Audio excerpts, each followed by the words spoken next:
നമസ്കാരം. Media one podcast ആരംഭിക്കുന്നു. കാതിലെത്തും പത്രങ്ങൾ. ഇന്ന് 2025 ഏപ്രിൽ 11 വെള്ളിയാഴ്ച. ഞാൻ എം ജയപ്രകാശ്. മുംബൈ ഭീകരാക്രമണത്തിന്റെ സൂത്രധാരൻ തഹാവൂർ റാണയെ ഡൽഹിയിലെത്തിച്ചു. 15 വർഷം നീണ്ട കാത്തിരിപ്പിനൊടുവിലാണ് പ്രതിയെ US നിന്ന് വിട്ടുകിട്ടിയത്.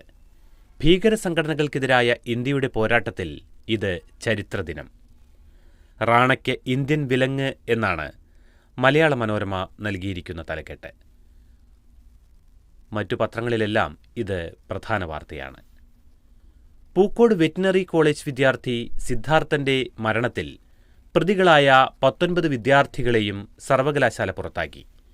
3 വർഷത്തേക്ക് പഠനവിലക്കും ഏർപ്പെടുത്തി. സ്വർണ്ണവിലയിൽ ഇതുവരെയില്ലാത്ത കുതിപ്പാണ്. ഒറ്റ ദിവസം കൊണ്ട് 2160 രൂപ കൂടി പവൻ വില 68,480 രൂപയായി. നോക്കാം പത്രത്താളുകളിലേക്ക് വിശദമായി. ആദ്യം മലയാള മനോരമയിലേക്കാണ്. ഭീകര സംഘടനകൾക്കെതിരായ ഇന്ത്യയുടെ പോരാട്ട ചരിത്രത്തിൽ ഇത് വിജയദിനം. 2008 നവംബർ 26 മുംബൈയിൽ നടന്ന ഭീകരാക്രമണത്തിലെ മുഖ്യപ്രതികളിലൊരാളായ പാക് വംശജൻ തഹാവൂർ റാണയെ US നിന്ന് ഇന്ത്യയിലെത്തിച്ച് ദേശീയ അന്വേഷണ ഏജൻസി അറസ്റ്റ് ചെയ്തു. ഇനി ഇന്ത്യൻ മണ്ണിൽ റാണയ്ക്ക് വിചാരണയും ശിക്ഷയും. നാടുകടത്തലുമായി ബന്ധപ്പെട്ട നിയമ നടപടികൾക്കായി ഫെബ്രുവരി മുതൽ US-ലുണ്ടായിരുന്ന NIA സംഘത്തിന്റെ നേതൃത്വത്തിൽ വ്യോമസേനയുടെ പ്രത്യേക വിമാനത്തിലാണ് ഇന്നലെ വൈകിട്ട് 6:30 റാണയെ ഡൽഹി വിമാനത്താവളത്തിലെത്തിച്ചത്. ഇവിടെ വെച്ച് അറസ്റ്റ് രേഖപ്പെടുത്തുകയും 2 മണിക്കൂറോളം ചോദ്യം ചെയ്യുകയും ചെയ്തു. രാത്രി 10:30 പാട്യാല ഹൌസ് കോടതിയിലെ പ്രത്യേക NIA ജഡ്ജി ചന്ദർജിത് സിംഗിന് മുന്നിൽ ഹാജരാക്കിയ റാണയെ 15 ദിവസത്തെ NIA കസ്റ്റഡിയിൽ വിട്ടു. തുടർന്ന് NIA ആസ്ഥാനത്തേക്ക് കൊണ്ടുപോയി. ഡൽഹി സംസ്ഥാന ലീഗൽ സർവീസസ് അതോറിറ്റി ഏർപ്പെടുത്തിയ അഭിഭാഷകൻ പീയൂഷ് സച്ദേവ റാണയ്ക്ക് വേണ്ടി കോടതിയിൽ ഹാജരായിരുന്നു. കനേഡിയൻ വ്യവസായിയായ റാണ ഭീകരബന്ധക്കേസിൽ അറസ്റ്റിലായതിനെ തുടർന്ന് 2009 മുതൽ US-ലെ ലോസ് ആഞ്ചൽസ് ജയിലിലായിരുന്നു. ഇന്ത്യയ്ക്ക് കൈമാറുന്നതിനെതിരെ റാണ നൽകിയ ഹർജി US സുപ്രീം കോടതി തള്ളിയതോടെയാണ് ഇവിടേക്ക് കൊണ്ടുവരുന്നതിനുള്ള നിയമ തടസ്സങ്ങൾ പൂർണ്ണമായി നീങ്ങിയത്. US കോടതിയിൽ NIAയ്ക്ക് വേണ്ടി ഹാജരായ അഡ്വക്കേറ്റ് ദായൻ കൃഷ്ണൻ ആയിരിക്കും ഇന്ത്യയിലെ വിചാരണയിൽ NIA പ്രോസിക്യൂഷൻ സംഘത്തെ നയിക്കുക. അഡ്വക്കേറ്റ് നരേന്ദ്രമാനെ സ്പെഷ്യൽ പബ്ലിക് പ്രോസിക്യൂട്ടറായും ആഭ്യന്തര മന്ത്രാലയം നിയമിച്ചിട്ടുണ്ട്. പട്യാല ഹൌസ് കോടതിയിൽ രഹസ്യ വിചാരണ നടത്താനാണ് സാധ്യത. അഭിഭാഷകർ ഇരുവരും ഇന്നലെ വൈകിട്ട് കോടതിയിലെത്തിയിരുന്നു. കേസിന്റെ രേഖകളും ഇവിടെ എത്തിച്ചിട്ടുണ്ട്. കേസിലെ പ്രധാന ഗൂഢാലോചനക്കാരനാണ് റാണയെന്ന് NIA അറിയിച്ചു. റാണ പാകിസ്ഥാൻകാരനല്ലെന്നും കാനഡ പൗരനാണെന്നും പാകിസ്ഥാൻ പ്രതികരിച്ചു. റാണയെ എത്തിച്ചതുമായി ബന്ധപ്പെട്ട് കനത്ത സുരക്ഷയിലാണ് ഡൽഹി. നിർണായക വിജയം. ഏറെ നാളത്തെ ശ്രമത്തിനു ശേഷമാണ് റാണയെ ഇന്ത്യയിലെത്തിച്ചതെന്ന് NIA അറിയിച്ചു. കുറ്റവാളികളെ കൈമാറാനുള്ള ഇന്ത്യ-US കരാർ അടിസ്ഥാനമാക്കിയാണ് നടപടി. US-ലെ അന്വേഷണ ഏജൻസിയുടെയും നീതിന്യായ സംവിധാനത്തിന്റെയും സഹായം ലഭിച്ചു. ഇന്ത്യയുടെ ആഭ്യന്തര വിദേശകാര്യ മന്ത്രാലയങ്ങളും യോജിച്ചു പ്രവർത്തിച്ചു. റാണയും കൂട്ടാളി ദാവൂദ് ഗിലാനി എന്ന ഡേവിഡ് കോൾമാൻ ഹെഡ്ലിയും ചേർന്നാണ് മുംബൈ ഭീകരാക്രമണം ആസൂത്രണം ചെയ്തത്. ഭീകരാക്രമണത്തിന് പിറകിൽ പ്രവർത്തിച്ച ലഷ്കർ-എ-തയ്ബ, ഹർക്കത്തുൽ ജിഹാദി ഇസ്ലാമി എന്നിവയെ UAPA പ്രകാരം ഭീകര സംഘടനകളായി കേന്ദ്ര സർക്കാർ പ്രഖ്യാപിച്ചിട്ടുണ്ട്. സിദ്ധാർത്ഥന്റെ മരണം. പ്രതികൾക്ക് 3 വർഷം പഠനവിലക്ക്. പ്രതികളായ 19 വിദ്യാർത്ഥികളെയും സർവകലാശാല പുറത്താക്കി. കൊച്ചി. പൂക്കോട് വെറ്ററിനറി കോളേജ് വിദ്യാർത്ഥി സിദ്ധാർത്ഥന്റെ മരണവുമായി ബന്ധപ്പെട്ട കേസിലെ പ്രതികളായ 19 വിദ്യാർത്ഥികളെയും സർവകലാശാല പുറത്താക്കി. ഇവരെ തിരികെ പ്രവേശിപ്പിക്കണമെന്ന സിംഗിൾ ബെഞ്ച് ഉത്തരവിനെതിരെ സിദ്ധാർത്ഥന്റെ അമ്മ MR ഷീബ ഫയൽ ചെയ്ത അപ്പീൽ പരിഗണിക്കവേ അഭിഭാഷകൻ ജോർജ് പൂന്തോട്ടം ഇത് സംബന്ധിച്ച സർവകലാശാല ഉത്തരവ് ഹാജരാക്കി. 3 വർഷത്തേക്ക് മറ്റു കോളേജുകളിൽ പ്രവേശനം തേടുന്നതിൽ നിന്ന് ഡീബാർ ചെയ്തിട്ടുമുണ്ട്. ഇതിനെ തുടർന്ന് ജസ്റ്റിസ് അമിത് റാവലും ജസ്റ്റിസ് KV ജയകുമാറും അടങ്ങിയ ബെഞ്ച് അപ്പീൽ ഉത്തരവിനായി മാറ്റി. പ്രതികളെ പുറത്താക്കിയതും ഡീബാർ ചെയ്തതും ഡിസംബറിൽ സിംഗിൾ ബെഞ്ച് റദ്ദാക്കിയിരുന്നു. വിദ്യാർത്ഥികൾക്ക് മണ്ണുത്തി ക്യാമ്പസിൽ പഠനം തുടരാനും അനുമതി നൽകി. ഇതിനെതിരെയാണ് സിദ്ധാർത്ഥന്റെ അമ്മ ഹർജി നൽകിയത്. ശുപാർശ ചെയ്തത് 5 വർഷ വിലക്ക്. ഹൈക്കോടതി ഉത്തരവിന്റെ അടിസ്ഥാനത്തിൽ സർവകലാശാല റാഗിംഗ് വിരുദ്ധ സമിതി പ്രതികളായ വിദ്യാർത്ഥികളെയും കേട്ടാണ് വീണ്ടും തീരുമാനമെടുത്തത്. 5 വർഷത്തേക്ക് ഡീബാർ ചെയ്യണമെന്ന ശുപാർശ സമിതി 3 വർഷമാക്കുകയായിരുന്നു. ഒറ്റ ദിവസം കൂടിയത് 2160 രൂപ. സ്വർണ്ണവിലയിൽ വമ്പൻ കുതിപ്പ്. സ്വർണത്തിന് ഒറ്റയടിക്ക് ചരിത്രത്തിലെ ഏറ്റവും വലിയ വിലവർധന. വ്യാഴാഴ്ച ഗ്രാമിന് 270 രൂപ വർദ്ധിച്ച് 8560 രൂപയും പവന് 2160 രൂപ വർദ്ധിച്ച് 68,480 രൂപയുമായി. നിലവിലെ വിലയനുസരിച്ച് ഏറ്റവും കുറഞ്ഞ പണിക്കൂലിയിൽ GSTയും ഹാൾമാർക്കിംഗ് ചാർജും ഉൾപ്പെടെ ഒരു പവൻ വാങ്ങണമെങ്കിൽ 74,000 രൂപയിൽ അധികം നൽകണം. ഗ്രാമിന് 9,200 രൂപയിലധികവും.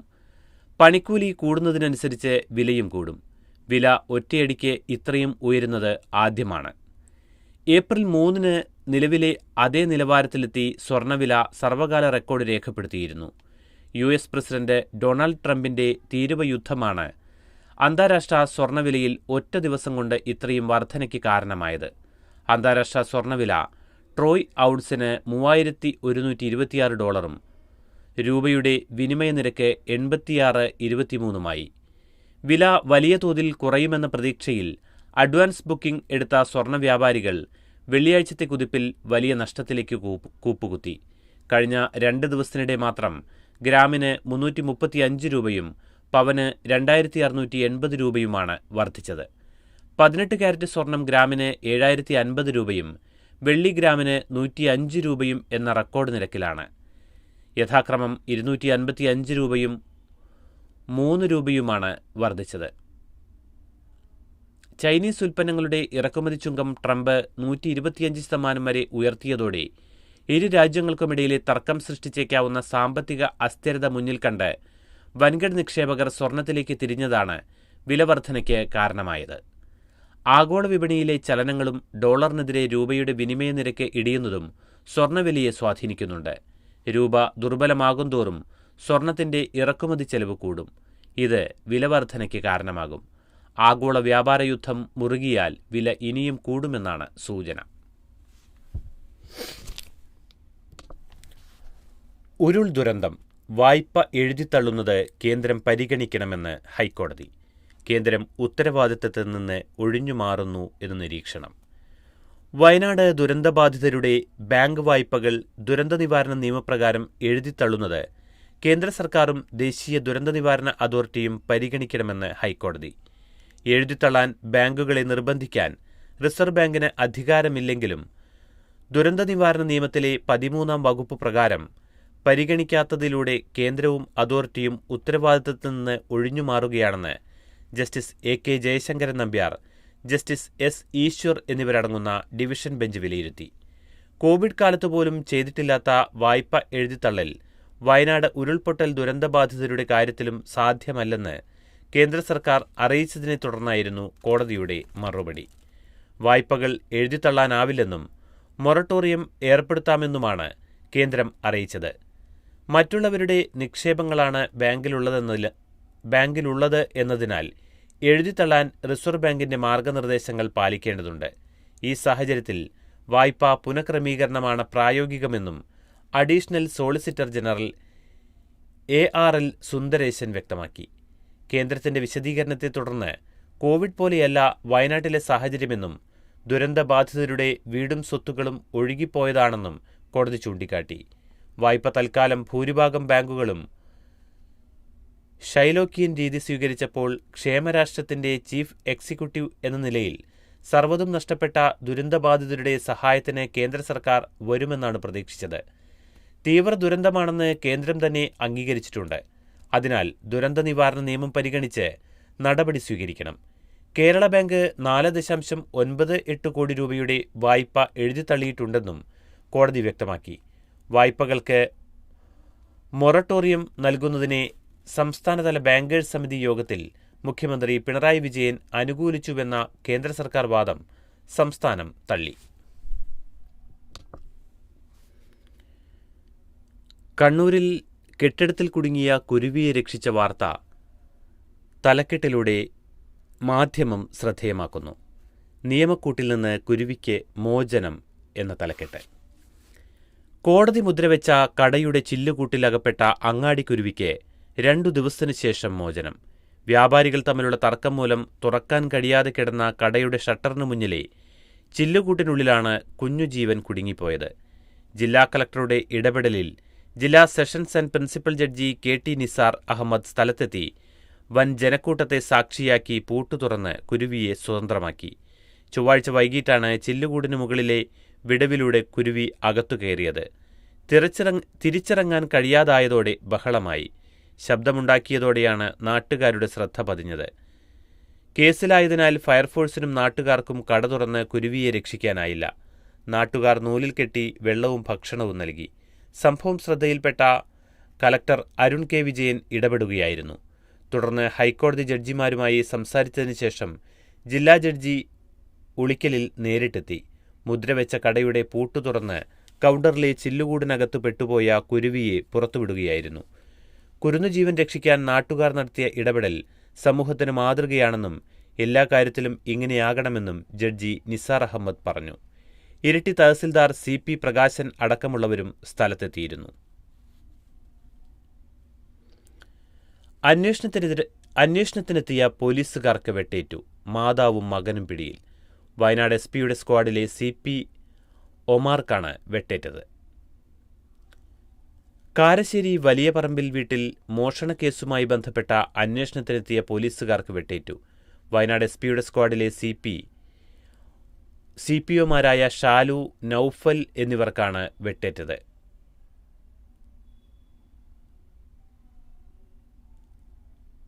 നേരത്തെ വായിച്ചത് CPO എന്നായിരുന്നു. വ്യാഴാഴ്ച വൈകിട്ട് 3:15 സംഭവം. തടത്തിൽ കോളനിക്ക് സമീപത്ത് താമസിക്കുന്ന അർഷാദ്, മാതാവ് ഖദീജ എന്നിവരാണ് പോലീസുകാരെ ആക്രമിച്ചത്. ഈ മാസം 4-ന് വയനാട്ടിൽ നിന്ന് മോഷണം പോയ കാറുമായി ബന്ധപ്പെട്ട അന്വേഷണത്തിനാണ് ഇരുവരും മറ്റൊരു CPO വിപിനും പ്രതികളുടെ വീട്ടിലെത്തിയത്. CCTV ദൃശ്യത്തിന്റെ അടിസ്ഥാനത്തിൽ പ്രതിയെ തിരിച്ചറിഞ്ഞ പോലീസ് മോഷണം പോയ കാർ പ്രതികളുടെ വീട്ടിൽ കണ്ടെത്തുകയും അർഷാദിനെ കസ്റ്റഡിയിലെടുക്കാൻ ശ്രമിക്കുകയുമായിരുന്നു. ഇതിനിടയിൽ പ്രതിയുടെ മാതാവ് മിക്സി കൊണ്ട് പോലീസുകാരെ ആക്രമിച്ചു. തുടർന്ന് അർഷാദ് പറഞ്ഞതനുസരിച്ച് കത്തികൊണ്ട് വെട്ടുകയായിരുന്നു. ഇത് തടുക്കാൻ ശ്രമിക്കുന്നതിനിടെയാണ് പോലീസുകാർക്ക് പരിക്കേറ്റത്. പരിക്കേറ്റ പോലീസുകാരെ ആദ്യം KMCT മെഡിക്കൽ കോളേജിൽ പ്രവേശിപ്പിച്ചെങ്കിലും നൌഫലിന്റെ പരിക്ക് സാരമുള്ളതായതിനാൽ കോഴിക്കോട് മെഡിക്കൽ കോളേജിലേക്ക് മാറ്റി. സ്ഥലത്തെത്തിയ മുക്കം പോലീസ് നാട്ടുകാരുടെ സഹായത്തോടെ ആദ്യം അർഷാദിനെയും പിന്നീട് വൈകിട്ട് 5:30 മാതാവ് ഖദീജയെയും കസ്റ്റഡിയിലെടുത്തു. കരുവന്നൂർ സഹകരണ ബാങ്ക് തട്ടിപ്പ് CBIക്ക് വിടേണ്ട കേസെന്ന് ഹൈക്കോടതി. കൊച്ചി. തൃശൂർ കരുവന്നൂർ സഹകരണ ബാങ്ക് തട്ടിപ്പ് കേസിൽ 4 വർഷമായിട്ടും ക്രൈംബ്രാഞ്ച് കുറ്റപത്രം സമർപ്പിക്കാത്തതിൽ ഹൈക്കോടതിയുടെ വിമർശനം. ഇഡി കോടതിയിൽ റിപ്പോർട്ട് നൽകിയിട്ടുണ്ട്. അന്വേഷണം CBIക്ക് വിടേണ്ട കേസാണിതെന്നും ജസ്റ്റിസ് DK സിംഗ് വാക്കാൽ അഭിപ്രായപ്പെട്ടു. ബാങ്ക് മുൻ ജീവനക്കാരനായ MV സുരേഷ് CBI അന്വേഷണം ആവശ്യപ്പെട്ട് ഫയൽ ചെയ്ത ഹർജി പരിഗണിക്കുകയായിരുന്നു കോടതി. ക്രമക്കേടുമായി ബന്ധപ്പെട്ട പല രേഖകളും EDയുടെ കസ്റ്റഡിയിലാണെന്നും ഇത് ലഭിക്കാത്തത് അന്വേഷണത്തെ ബാധിച്ചെന്നും prosecution director general TA Shaji വിശദീകരിച്ചു. അന്വേഷണത്തിന് യഥാർത്ഥ രേഖകൾ എന്തിനെന്ന് കോടതിയും ചോദിച്ചു. ഫോറൻസിക് പരിശോധനയ്ക്ക് യഥാർത്ഥ രേഖകൾ ആവശ്യമാണെന്ന് DGP വിശദീകരിച്ചു. സഹകരണ സംഘങ്ങളിൽ വലിയ തോതിൽ ക്രമക്കേടുകൾ നടക്കുന്നുണ്ടെന്ന് കോടതി വിമർശിച്ചു. K-സ്മാർട്ട് പഞ്ചായത്തുകളിൽ തുടങ്ങി. സർക്കാർ സേവനങ്ങൾ ലഭ്യമാക്കുന്ന ഓൺലൈൻ പ്ലാറ്റ്ഫോമായ K-സ്മാർട്ട് ഇനി ത്രിതല പഞ്ചായത്തുകളിലും. പദ്ധതിയുടെ സംസ്ഥാനതല ഉദ്ഘാടനം മുഖ്യമന്ത്രി പിണറായി വിജയൻ നിർവഹിച്ചു.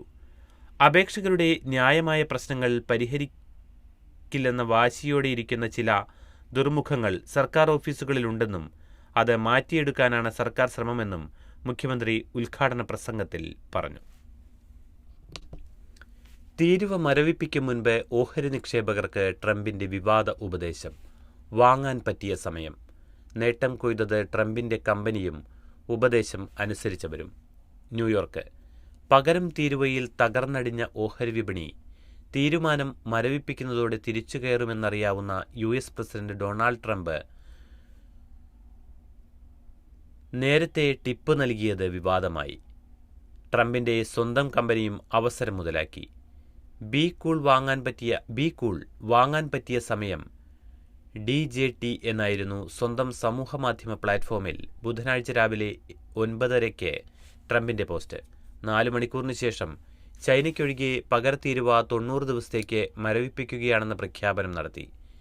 DJT എന്നത് ഡൊണാൾഡ് ജെ ട്രംപ് എന്നതിൻ്റെ ചുരുക്കപ്പേരിലുപരി ട്രംപ് മീഡിയ ആൻഡ് ടെക്നോളജി ഗ്രൂപ്പിൻ്റെ സ്റ്റോക്ക് സിംബൽ കൂടിയാണ്. സ്റ്റോക്കുകൾ വാങ്ങാൻ പറ്റിയ സമയം എന്ന് പൊതുവെ പറഞ്ഞതാണോ അതോ സ്വന്തം കമ്പനിയുടെ ഓഹരികളെ ഉദ്ദേശിച്ചാണോ എന്ന് പ്രത്യക്ഷത്തിൽ വ്യക്തമായിട്ടില്ലെങ്കിലും ട്രംപ് മീഡിയ 22.67% നേട്ടം കൊയ്താണ് ബുധനാഴ്ച വ്യാപാരം അവസാനിപ്പിച്ചത്. കഴിഞ്ഞ വർഷം $40 കോടി നഷ്ടം നേരിട്ട കമ്പനിയുടെ വൻ തിരിച്ചുവരവായിരുന്നു അത്. കമ്പനിയിലെ ട്രംപിന്റെ 53% ഓഹരി മൂല്യം $41.5 കോടി കുതിച്ചുയർന്നു. ഇൻസൈഡർ ട്രേഡിംഗിന് വഴിതെളിക്കും വിധമുള്ള വിപണി ഇടപെടലിനെതിരെ ഡെമോക്രാറ്റ് നേതാക്കൾ ഉൾപ്പെടെയുള്ള ട്രംപ് വിമർശകർ രംഗത്തെത്തിയപ്പോൾ ജനങ്ങൾക്ക് ആത്മവിശ്വാസം പകരേണ്ടത് പ്രസിഡന്റിന്റെ കടമയാണെന്ന് വൈറ്റ് ഹൗസ് പ്രതികരിച്ചു.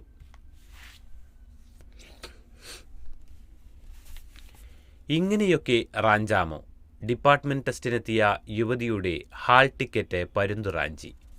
കാസർകോട് സർക്കാർ ജോലി മധുരിക്കുമെന്നു കരുതിയാകാം അശ്വതിയുടെ പ്രമോഷൻ മോഹം റാഞ്ചിയെടുത്ത് പരുന്തു പറന്നത്. ഒടുവിൽ കൊക്കിലൊതുങ്ങാത്ത പ്രമോഷൻ തനിക്കെന്തിനെന്ന് പരുന്തും കരുതിയിട്ടുണ്ടാകാം. പരീക്ഷയ്ക്ക് തൊട്ടുമുൻപ് പരുന്തിൻ കൊക്കിൽ നിന്ന് മോചനം കിട്ടിയ ഹാൾ ടിക്കറ്റ് അശ്വതിക്ക് മുൻപിലേക്ക് പറന്നു വീണു.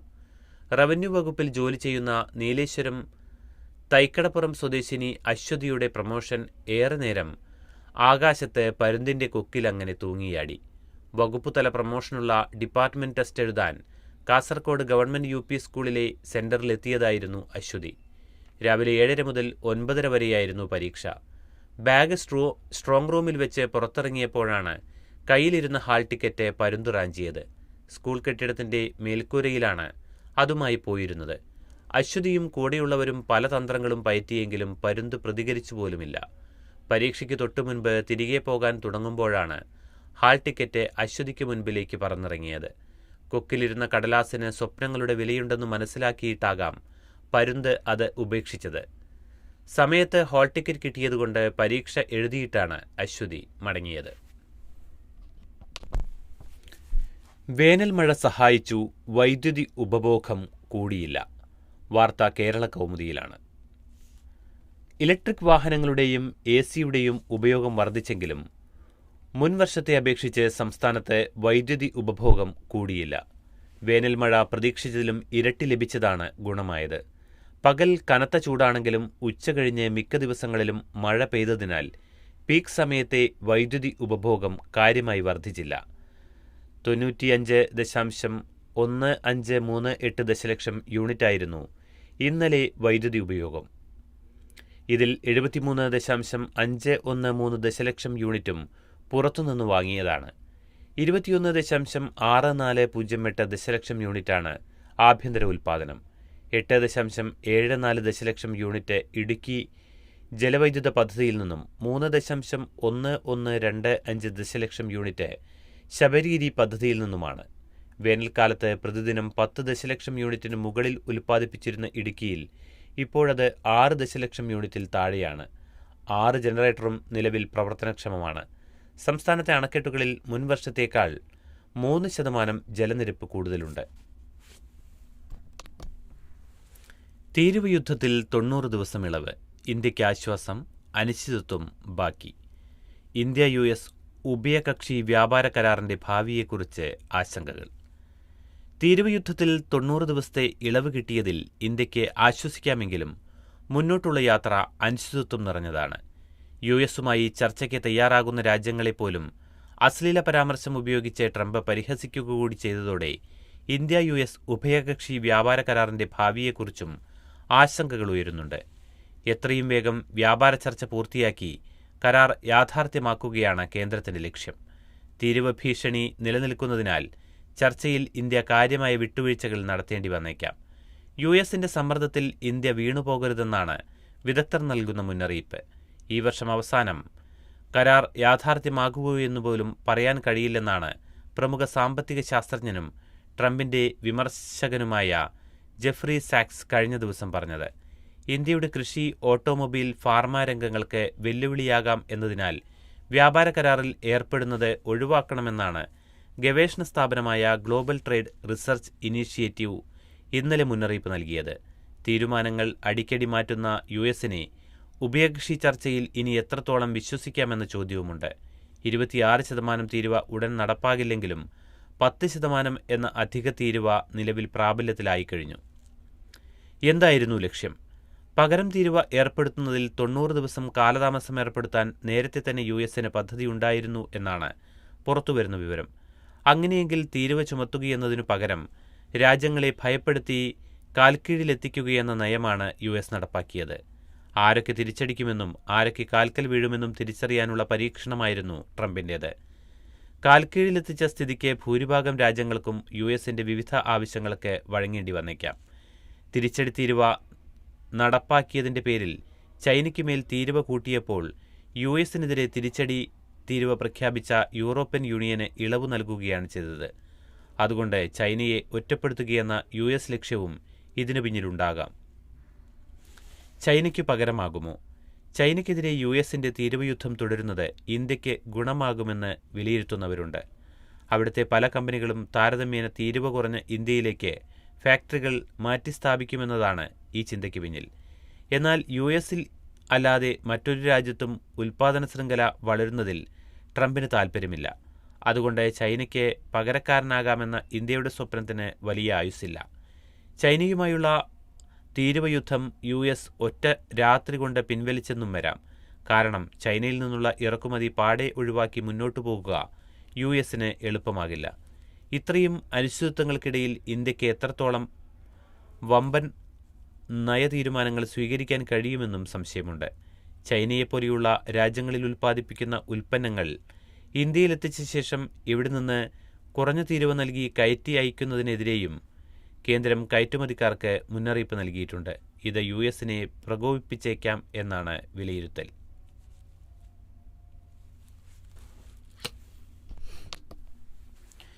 വീട്ടിലെ പ്രസവം, 2 പേർ കൂടി അറസ്റ്റിൽ. മലപ്പുറം വീട്ടിലെ പ്രസവത്തെ തുടർന്ന് യുവതി മരിച്ച സംഭവത്തിൽ ഒളിവിലായിരുന്ന 2 പേർ കൂടി അറസ്റ്റിൽ.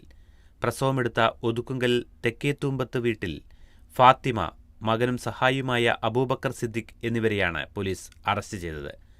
ഫാത്തിമയെ പറമ്പിൽ പീടികയിലെ ബന്ധുവീട്ടിൽ നിന്നും അബൂബക്കർ സിദ്ദിഖിനെ ഒതുക്കുങ്കലിൽ നിന്നുമാണ് പിടികൂടിയത്. Malappuram first class judicial magistrate കോടതിയിൽ ഹാജരാക്കിയ ഇരുവരെയും റിമാൻഡ് ചെയ്തു. മനഃപൂർവ്വമല്ലാത്ത നരഹത്യ, തെളിവ് നശിപ്പിക്കൽ, സഹായിക്കൽ എന്നീ വകുപ്പുകളാണ് ഇരുവർക്കുമെതിരെ ചുമത്തിയത്. പരമ്പരാഗതമായി വീട്ടിൽ പ്രസവമെടുക്കുന്നയാളാണ് ഫാത്തിമ. കേസിലെ 1-ാം പ്രതി ആലപ്പുഴ വണ്ടാനം സ്വദേശിയും മലപ്പുറം ചട്ടിപ്പറമ്പ് ചാഞ്ഞാലിൽ വാടക വീട്ടിൽ താമസക്കാരനുമായ സിറാജുദ്ദീൻ ഭാര്യ അസ്മ 5 മാസം ഗർഭിണിയായിരിക്കുമ്പോഴാണ് ഇവരെ വിളിച്ചത്. 8-ാം മാസത്തിൽ ഇവർ അസ്മയെ സന്ദർശിക്കുകയും ചെയ്തിരുന്നു. കഴിഞ്ഞ ശനിയാഴ്ച ഉച്ചയ്ക്കാണ് പ്രസവമെടുക്കാനായി ചട്ടിപ്പറമ്പ് ചാഞ്ഞാലിലെ വീട്ടിൽ ചെന്നത്.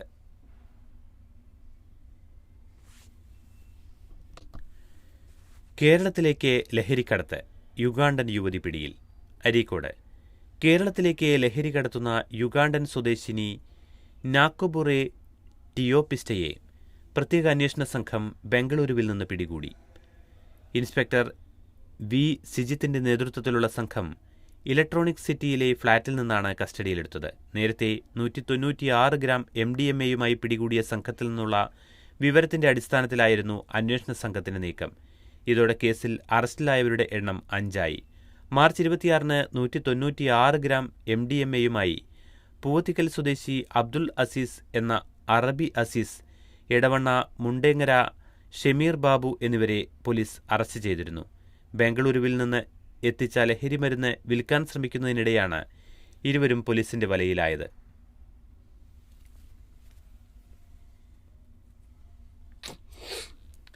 തേനീച്ച കുത്തേറ്റ് തൊഴിലാളി മരിച്ചു. മാനന്തവാടി തിരുനെല്ലി ആലത്തൂർ എസ്റ്റേറ്റിൽ തേനീച്ചയുടെ കുത്തേറ്റ് തൊഴിലാളി കാട്ടിക്കുളം മണ്ണുണ്ടി ഉന്നതിയിലെ വെള്ളു 62 വയസ്സ് മരിച്ചു. മരത്തിനു മുകളിലെ തേനീച്ചക്കൂട് ഇന്നലെ രാവിലെ പരുന്ത് ഇളക്കിയതിനെ തുടർന്ന് തേനീച്ചകൾ കൂട്ടമായി ആക്രമിക്കുകയായിരുന്നു. സമീപം ജോലി ചെയ്യുകയായിരുന്ന മറ്റ് 4 തൊഴിലാളികൾ ഓടി രക്ഷപ്പെട്ടു. വെള്ളുവിനെ ഉടൻ അടുത്തുള്ള പ്രാഥമിക ആരോഗ്യ കേന്ദ്രത്തിൽ എത്തിച്ചെങ്കിലും രക്ഷിക്കാനായില്ല. മൃതദേഹം വയനാട് മെഡിക്കൽ കോളേജ് മോർച്ചറിയിൽ. സംസ്കാരം ഇന്നു വൈകിട്ട് മണ്ണുണ്ടിയിലെ സമുദായ ശ്മശാനത്തിൽ. ആംബുലൻസിൽ യുവതിക്ക് പീഡനം, ഡ്രൈവർ കുറ്റക്കാരൻ, ശിക്ഷാവിധി ഇന്ന്. കോവിഡ് പോസിറ്റീവായ യുവതിയെ ആംബുലൻസിൽ വെച്ച് ഡ്രൈവർ പീഡിപ്പിച്ച കേസിൽ പ്രതി കുറ്റക്കാരനെന്ന് പത്തനംതിട്ട പ്രിൻസിപ്പൽ സെഷൻസ് കോടതി കണ്ടെത്തി. ശിക്ഷ ഇന്ന് വിധിക്കും. 108 ആംബുലൻസ് ഡ്രൈവറായ കായംകുളം കീരിക്കാട് തെക്ക് പനക്കച്ചിറ വീട്ടിൽ നൌഫലിനെയാണ് കുറ്റക്കാരനെന്ന് കണ്ടെത്തിയത്. ബലാത്സംഗം, തട്ടിക്കൊണ്ടുപോകൽ എന്നീ കുറ്റങ്ങൾ തെളിയിക്കപ്പെട്ടു. പട്ടികജാതി പട്ടികവർഗ പീഡന നിരോധന നിയമവും ചുമത്തിയിട്ടുണ്ട്. 4.5 വർഷമായി വിചാരണ തടവിലുള്ള ഇയാൾ മുൻപ് വധശ്രമക്കേസിലും പ്രതിയാണ്. 2020 സെപ്റ്റംബർ 5 അർദ്ധരാത്രിയിലായിരുന്നു കേരളത്തെ ഞെട്ടിച്ച സംഭവം. അടൂർ ജനറൽ ആശുപത്രിയിൽ നിന്ന് പന്തളത്തെ കോവിഡ് കെയർ സെന്ററിലേക്ക് പോകുന്നതിനിടെ ആറന്മുളയിൽ വെച്ചാണ് യുവതിയെ ഡ്രൈവർ പീഡിപ്പിച്ചത്.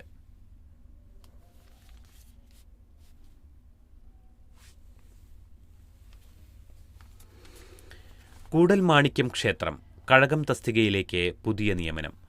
കൂടൽമാണിക്യം ക്ഷേത്രത്തിൽ കഴകം തസ്തികയിലേക്ക് പുതിയ ആൾക്ക് നിയമന ഉത്തരവ് നൽകിയതായി കേരള ദേവസ്വം റിക്രൂട്ട്മെന്റ് ബോർഡ് കൂടൽമാണിക്യം ദേവസ്വത്തിന് അറിയിപ്പ് നൽകി. ചേർത്തല കളവംകോടം സ്വദേശിയും ബികോം ബിരുദധാരിയുമായ കൊച്ചിയിൽ ഓഡിറ്റിംഗ് സ്ഥാപനത്തിൽ ജീവനക്കാരനായ KS അനുരാഗിനാണ് നിയമന ഉത്തരവ് നൽകിയിരിക്കുന്നത്. റൊട്ടേഷൻ അനുസരിച്ച് 7 വിഭാഗത്തിൽ നിന്നാണ് ഈ നിയമനം. ആദ്യ നിയമനം ജനറൽ കോട്ടയിൽ നിന്നായിരുന്നെങ്കിലും പട്ടികയിൽ ആദ്യ റാങ്ക് നേടിയ തിരുവനന്തപുരം ആര്യനാട് സ്വദേശി BA ബാലു ഈഴവ വിഭാഗത്തിൽ നിന്നുള്ള ആൾ തന്നെയായിരുന്നു. പുതിയ നിയമന ഉത്തരവ് ദേവസ്വം കമ്മിറ്റി പരിശോധിച്ച് ഇദ്ദേഹത്തിനു വേണ്ട സൗകര്യങ്ങൾ ചെയ്തു നൽകുമെന്ന് ദേവസ്വം ചെയർമാൻ CK ഗോപി പറഞ്ഞു. നേരത്തെ കഴകം തസ്തികയിൽ ജോലിയിൽ പ്രവേശിച്ച ബാലു രാജിവെച്ചതോടെയാണ് റാങ്ക് പട്ടികയിൽ നിന്നുള്ള പുതിയ ആളെ നിയമിക്കാൻ KDRB തീരുമാനിച്ചത്. നഴ്സിംഗ് കോളേജ് റാഗിംഗ്, പ്രതികൾക്ക് ജാമ്യം. കേസിൽ ദിവസങ്ങൾക്ക് മുൻപ് പോലീസ് കുറ്റപത്രം സമർപ്പിച്ചിരുന്നു. ഗവൺമെന്റ് നഴ്സിംഗ് കോളേജിലെ റാഗിംഗ് കേസ് പ്രതികൾക്ക് ജാമ്യം. അവസാന വർഷ നഴ്സിംഗ് വിദ്യാർത്ഥികളായ സാമുവൽ ജോൺസൺ, SN ജീവ, റിജിൽജിത്ത്, KP രാഹുൽ രാജ്, NV വിവേക് എന്നിവർക്കാണ് കോട്ടയം ജില്ലാ സെഷൻസ് കോടതി ഉപാധികളോടെ ജാമ്യം അനുവദിച്ചത്. കേസിൽ ഗാന്ധിനഗർ പോലീസ് കുറ്റപത്രം സമർപ്പിച്ച ദിവസങ്ങൾക്ക് ശേഷമാണ് പ്രതികൾക്ക് ജാമ്യം ലഭിച്ചത്. ഗസയിൽ 35 പേർ കൊല്ലപ്പെട്ടു. ഗസ സിറ്റിയിലെ ഷുജയിൽ പാർപ്പിട സമുച്ചയങ്ങളിലുണ്ടായ ഇസ്രായേൽ ആക്രമണങ്ങളിൽ 35 പേർ കൊല്ലപ്പെട്ടു. 55 പേർക്ക് പരിക്കേറ്റു. 80 പേരെ കെട്ടിടാവശിഷ്ടങ്ങൾക്കിടയിൽ കാണാതായി. അതേസമയം ഗസയിൽ പട്ടിണി രൂക്ഷമാവുകയാണെന്ന് റിപ്പോർട്ടുകൾ പറയുന്നു. ചന്തകളിൽ സാധനങ്ങളുടെ ക്ഷാമം നേരിടുകയാണ്. മണിക്കൂറുകൾ നടന്നാലാണ് ഭക്ഷണം കിട്ടുകയെന്ന സ്ഥിതിയാണ്. ഗസയിലെ ആശുപത്രികളിലും മെഡിക്കൽ സെന്ററുകളിലും മരുന്നുകളുടെ ക്ഷാമവും രൂക്ഷമെന്ന് ആരോഗ്യ മന്ത്രാലയം അറിയിച്ചു. അവശ്യമരുന്നുകളുടെ പട്ടികയിലെ 37% തീർന്നു കഴിഞ്ഞു. 80,000-ഓളം പ്രമേഹ രോഗികളും 1.10 ലക്ഷത്തോളം രക്താതിമർദ്ദ രോഗികൾക്കും അവശ്യമരുന്നുകൾ ലഭിക്കുന്നില്ല. യമനിൽ അമേരിക്കൻ വ്യോമാക്രമണം, 3 പേർ കൊല്ലപ്പെട്ടു. സന. യമനിൽ ഹൂതി വിമതരുടെ നിയന്ത്രണത്തിലുള്ള തെക്കൻ സനായിലുണ്ടായ വ്യോമാക്രമണങ്ങളിൽ 3 പേർ കൊല്ലപ്പെട്ടു. ആക്രമണങ്ങൾക്ക് പിന്നിൽ അമേരിക്കയെന്ന് ഹൂതികൾ ആരോപിച്ചു. സനായിലും ചെങ്കടലിലെ കമറാൻ ദ്വീപിലുമാണ് വ്യോമാക്രമണമുണ്ടായത്. ഹൂതികൾ വെടിവെച്ചിട്ടതായി പറയപ്പെടുന്ന US ഡ്രോണിന്റെ അവശിഷ്ടങ്ങളടങ്ങുന്ന ദൃശ്യങ്ങളും പുറത്തുവന്നിട്ടുണ്ട്. ഫലസ്തീൻ രാഷ്ട്രത്തെ അംഗീകരിക്കുമെന്ന് ഫ്രാൻസ്. വരും മാസങ്ങളിൽ ഫലസ്തീൻ രാഷ്ട്രത്തെ അംഗീകരിച്ചേക്കുമെന്ന് സൂചിപ്പിച്ച് French president Emmanuel Macron. Israel ഫലസ്തീൻ സംഘർഷത്തെക്കുറിച്ച് ജൂണിൽ സൗദി അറേബ്യയുമായി സഹകരിച്ച് നടത്തുന്ന UN കോൺഫറൻസിൽ ഇത് സംബന്ധിച്ച പ്രഖ്യാപനമുണ്ടാകുമെന്നും അദ്ദേഹം സൂചിപ്പിച്ചു. ആരെയും സന്തോഷിപ്പിക്കാനല്ല, ശരിയെന്ന് തോന്നുന്നതിനാലാണ് തീരുമാനമെന്നും അദ്ദേഹം പറഞ്ഞു. ഫലസ്തീൻ ജനതയുടെ അവകാശങ്ങൾ സംരക്ഷിക്കുന്നതിനും ദ്വിരാഷ്ട്ര പരിഹാരം സാധ്യമാക്കുന്നതിനുമുള്ള ശരിയായ ചുവടുവയ്പ്പാണ് ഫ്രാൻസിൻ്റേതെന്ന് ഫലസ്തീൻ വിദേശകാര്യ സഹമന്ത്രി വാൻസെൻ അഖാബെക്കിയാൻ ഖാഹിൻ പറഞ്ഞു. അതേസമയം ഫലസ്തീൻ രാഷ്ട്രത്തെ ഏകപക്ഷീയമായി അംഗീകരിക്കുന്നത് ഹമാസിന് പ്രോത്സാഹനമാകുമെന്ന് ഇസ്രായേൽ വിദേശകാര്യമന്ത്രി ഗിദോൻ സാർ പറഞ്ഞു. 193 UN രാജ്യങ്ങളിൽ 147 ഫലസ്തീൻ രാഷ്ട്രത്തെ അംഗീകരിച്ചിട്ടുണ്ട്. ഹസീനയ്ക്കെതിരെ പുതിയ അറസ്റ്റ് വാറന്റ്. ധാക്ക. ഇന്ത്യയിൽ അഭയം തേടിയ മുൻ ബംഗ്ലാദേശ് പ്രധാനമന്ത്രി ഷെയ്ഖ് ഹസീനയ്ക്ക് പുതിയ അറസ്റ്റ് വാറന്റ്. മകൾ സൈമ വാജിദ് ഉൾപ്പെടെ മറ്റ് 17 പേർക്കെതിരെയും വാറന്റ് പുറപ്പെടുവിച്ചിട്ടുണ്ട്. തട്ടിപ്പ് നടത്തി ഭൂമി സ്വന്തമാക്കിയെന്നാണ് ഇവർക്കെതിരായ കുറ്റം. ധാക്ക മെട്രോപൊളിറ്റൻ കോടതിയുടേതാണ് നടപടി. ഇതോടെ ഇന്നത്തെ കാതിലെത്തും പത്രങ്ങൾ സമാപിക്കുന്നു. ഇനി നാളെ. നന്ദി, നമസ്കാരം.